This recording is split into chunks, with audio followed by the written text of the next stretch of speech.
And Senator Jim Inhofe of Oklahoma. Good to see you, Senator. Thank you for being with us. It's nice to be with you.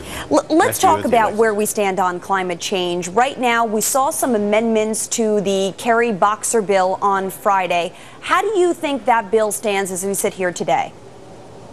Well, I think it's the same as, this is deja vu all over again. We did it with the Kyoto Treaty. We did it in 03, 05, then 08. So it's the same thing. It's a cap and trade bill.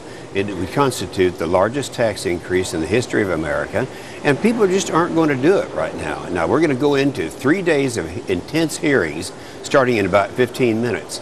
But no matter what you say about this, it's still a cap and trade bill, and the Senate has spoken several times on this bill. They've even said, Alexis, that I'm sure you heard this, that it's just like the Waxman-Markey bill in response to our request for information. Interesting point. One of the big topics of the conversation, as you know, is the question as to which industries get permits and why. Certain industries appear to be left out, nuclear being one of them. Oil is not happy about this. Well, it's really hard to say. They're trying to find enough votes to get this considered on the floor and passed on the floor. Now, it will pass the Environment Public Works Committee. It'll come to the floor. But they're trying to get votes by pacifying people, saying, well, we do recognize that we need nuclear at some point and something about, but how can you destroy fossil fuels at the same time say that you're going to increase fossil fuels by allowing production and drilling offshore? Right now, the Democrats have a moratorium that's keeping us from supplying our own energy in America. That's what's wrong with this whole thing. So what would you like to see, Senator? What changes could be made that you would support? Well, first of all, Alexis, you have to come from the idea that they don't say global warming anymore, but that's how this whole thing started.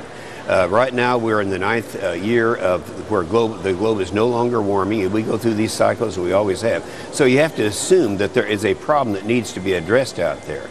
I question that problem is out there. Certainly not one that would cost about $350 billion a year to taxpayers throughout America. So I think that what we need to do is supply our own energy, drill offshore, get into nuclear, enhance the clean coal technology, and keep running this machine called America. You can't destroy all of those elements and do that.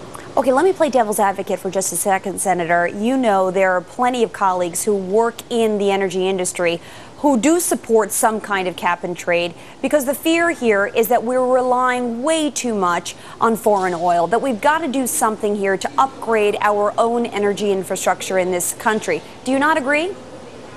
Oh, I agree. We need to do something about our dependence on foreign countries, and the way to do that is develop our own resources.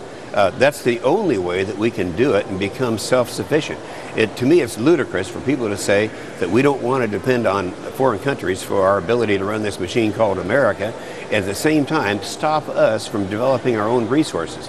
If they'd lift the moratorium and allow us to develop our own resources, we wouldn't be dependent upon foreign countries.